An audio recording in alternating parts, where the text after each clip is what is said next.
দেশে ছিল এক ছোট মেয়ে বিড়াল। দেখতে সে ছিল খুবই সাদামাটা। এই সাদামাটা চেহারার জন্য অন্য বিড়ালরা তাকে খেলায় নিত না। তারা বলতো সে সাজগুজ করতে পারে না। অন্য বিড়ালরা তাকে দেখলে হাসাহাসি করত। এতে বিড়ালছানার মন খুব খারাপ হতো। সে সব কষ্টের কথা তার মায়ের কাছে খুলে বলল। মা বিড়াল স্নেহভরে বললেন, তুমিও সুন্দর মা, কিন্তু তোমাকে সেটা প্রমাণ করতে হবে। সামনে বিড়ালদের সুন্দরী প্রতিযোগিতা হবে, তুমি সেখানে অংশ নেবে।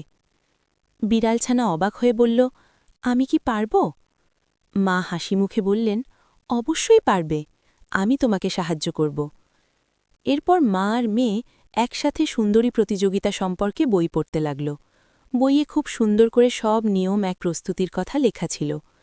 মা বিড়াল তার জন্য ভালো ভালো কসমেটিক্স কিনে আনলেন এবং তাকে শেখাতে লাগলেন কিভাবে নিজের যত্ন নিতে হয়। এসব পেয়ে বিড়ালছানা খুব খুশি হল। একদিন মা তাকে মার্কেটে নিয়ে গেলেন। সেখানে বিড়ালছানা সুন্দর সুন্দর হেয়ার ব্যান্ড, ড্রেস আর মেকআপ কিনল। মা প্রতিদিন তাকে যত্ন করতে লাগলেন। ধীরে ধীরে বিড়ালছানার মনে বিশ্বাস জন্মাল সে পারবে। মা তার ছোট ছোট থাবাগুলো মালিশ করে দিতেন যাতে সে সুন্দরভাবে হাঁটতে পারে। বিড়ালছানা নিয়মিত হাঁটার প্র্যাকটিস শুরু করল। দিন দিন সে আরও আত্মবিশ্বাসী হয়ে উঠল। কিছুদিনের মধ্যেই তার ত্বক ফুলের মতো কোমল আর ঝিলমিল করতে লাগল। একদিন সকালে মা বিড়াল তার জন্য অসম্ভব সুন্দর একটি গাউন নিয়ে এলেন। তিনি বললেন, এটা পরে দেখো, প্রতিযোগিতার দিন তুমি এটা পরেই সবার সামনে যাবে। বিড়ালছানা গাউনটি পরে খুব খুশি হল, তার ভীষণ পছন্দ হল। মা সব ঠিকঠাক করে দিলেন। আয়নায় নিজেকে দেখে বিড়ালছানা অবাক হয়ে গেল। মা বললেন, তোমাকে দারুণ লাগছে, তুমি নিশ্চয়ই সুন্দরী প্রতিযোগিতা জিতবে। অবশেষে সেই প্রতীক্ষিত দিনটি এলো। সকাল সকাল রেডি হয়ে বিড়ালছানা মাকে নিয়ে প্রতিযোগিতায় গেল। প্রতিযোগিতার জায়গাটি খুব সুন্দর করে সাজানো ছিল। দেশের বিভিন্ন প্রান্ত থেকে অনেক সুন্দরী বিড়াল সেখানে অংশ নিয়েছিল। সবাই গাউন পরে প্রস্তুত হল। বিড়ালছানার নিজের কাছেই নিজেকে খুব সুন্দর লাগছিল। প্রতিযোগিতা শুরু হল।